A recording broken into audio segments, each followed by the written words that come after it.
नमस्कार दोस्तों, आप सभी का स्वागत है हमारे YouTube channel Sanjay education point में। आज हम सीखेंगे स्थानीय मान और जातीय मान के बारे में। स्थानीय मान क्या होता है और जातीय मान क्या होता है, हम इस वीडियो के माध्यम से जानेंगे। ठीक है। और इस चैनल पे ओनली मैथ सिखाई जाती है। ठीक है। अपने ज़्यादा दोस्तों को शेयर करें, बताएं उन्हें कि इस चैनल पर ओनली मैथ सिखाई जाती है। ठीक है। और वीडियो पसंद आए तो लाइक करें, ज़्यादा से ज़्यादा लोगों में शेयर करें। तो आज हम सीखेंगे स्थानीय मान क्या होता है। ठीक है। चलो देख लेते हैं। स्थानीय मान ज्ञात करने के लिए हमें क्या करना होता है कि पहले हमें ये पता होना चाहिए कि जो हम इकाई, दहाई, सैकड़ा, हज़ार, 10,000 ऐसे पढ़ते हैं तो वो किधर से पढ़ते हैं, किधर से शुरुआत होती है। तो हम हमेशा क्या करते हैं कि एक से जो पहला डिजिट होगा इधर का, तो हम उससे शुरुआत करेंगे स्थानीय मान ज्ञात करने के लिए। ठीक है। तो इधर से पढ़ेंगे हम।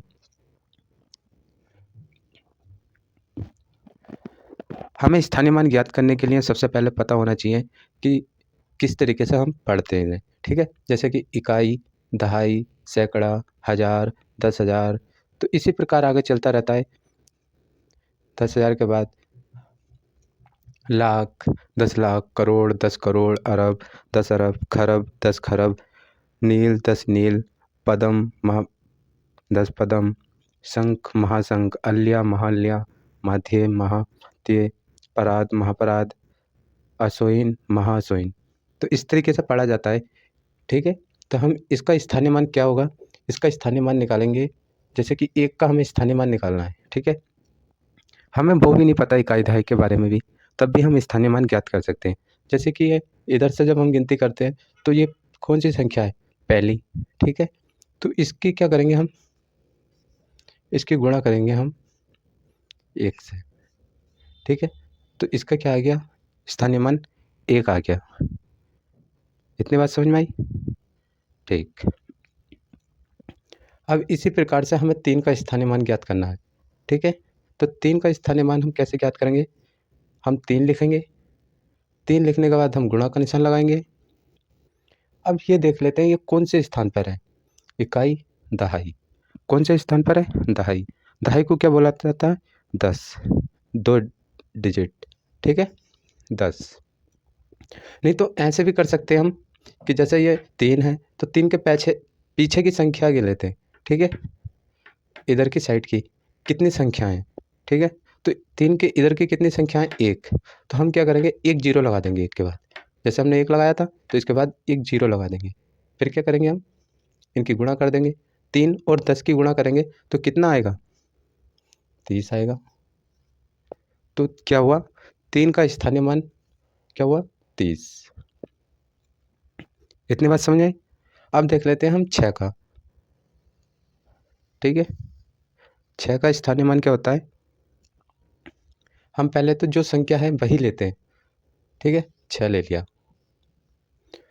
6 के बाद कितने स्थान पर है, इधर से पढ़ेंगे इकाई, दहाई, सैकड़ा।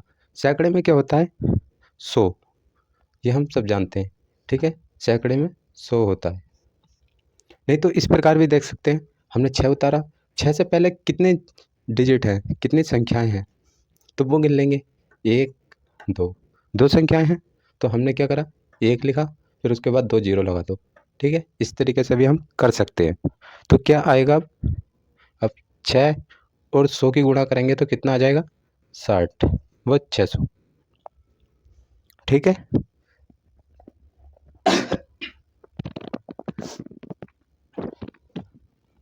इसी प्रकार से हम देख लेते हैं 5 का स्थानीय मान क्या होगा।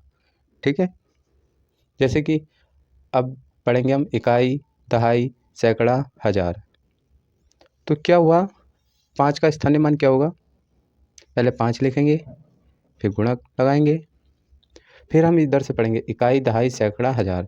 कितने पे, 1000 पे। 1000 में कितने जीरो होते हैं, 3। ठीक है। नहीं तो हम इससे पहले के संख्याएं गिन लेते हैं कितनी है, 1, 2, 3। तो यहाँ पे 3 जीरो लग गए। ठीक है। तो इस प्रकार से कितना आ गया, 5 और 1000 की गुणा करेंगे तो कितना आ गया, 5000। आगे इतनी बात समझ। इसी प्रकार से हम देख लेते हैं 9 का स्थानीय मान। ठीक है।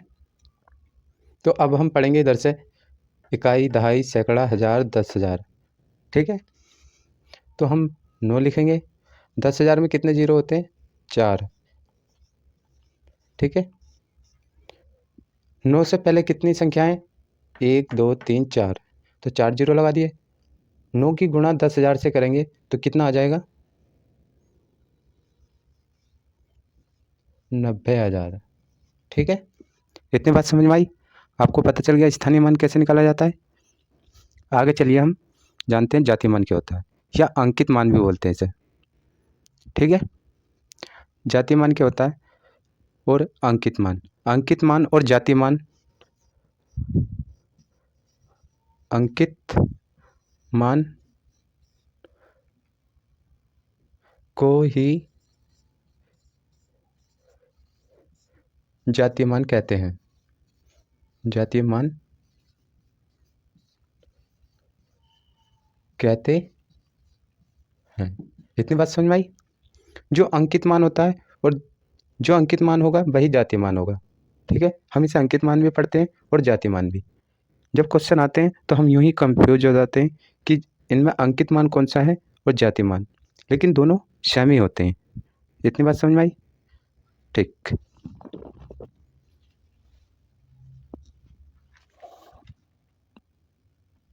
अब हम पढ़ेंगे जातीय मान या अंकित मान। ठीक है, देख लेते हैं।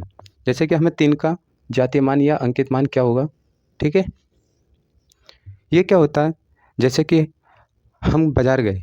ठीक है, बाज़ार में हम किसी दुकानदार से कहेंगे कि हमें पेन दे दो। ठीक है, पेन चाहिए, तो क्या ये पेन की जगह पेंसिल दे सकता है?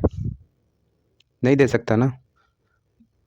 जब आप पेन कहोगे तो वो पेन ही तो देगा, उसका एक नाम है पेन। ठीक है, तो इसे क्या बोला जाता है? इसे बोला जाता है जातीय मान। जैसे राहुल है। ठीक है, तो हम उसे क्या कह के पुकारेंगे? उसे यही तो कहेंगे, राहुल यहाँ आना, या राहुल कहाँ जा रहे हो। तो क्या हुआ, इसमें क्या हुआ कि राहुल का नाम है। ठीक है, तो इसी का क्या हुआ, ये जातीय मान है इसका, और यही इसका अंकित मान है। ठीक है, तो जैसे 3 है, 3 का जातीय मान और अंकित मान क्या होगा? 3 ही होगा। गणित की भाषा में जो इन्हें नाम दिए गए हैं, जैसे 3 को 3 नाम दिया गया, 6 को 6, 5 को 5, 9 को 9, 1 को 1, 0 को 0, तो इनके जो नाम हैं वही जातीय मान होते हैं। अगर क्वेश्चन आएगा कि जातीय मान या अंकित मान क्या है इनमें 3 का, तो आप क्या लिखेंगे? 3। आपसे पूछेगा 9 का जातीय मान क्या है, तो आप क्या कहेंगे? 9। ठीक है, इसी प्रकार 5 का अगर पूछेगा आपसे जातीय मान स्थानीय मान क्या होता है, तो आप कहेंगे 5। जो इसका नाम है वही जातीय मान और अंकित मान है। ठीक है, अगली वीडियो में हम सीखेंगे 10 अम्लप वाले स्थानीय मान के बारे में। आपको वीडियो पसंद आई हो तो 10 लोगों को ज़रूर शेयर करें। ठीक है, इतनी बात समझ में आई?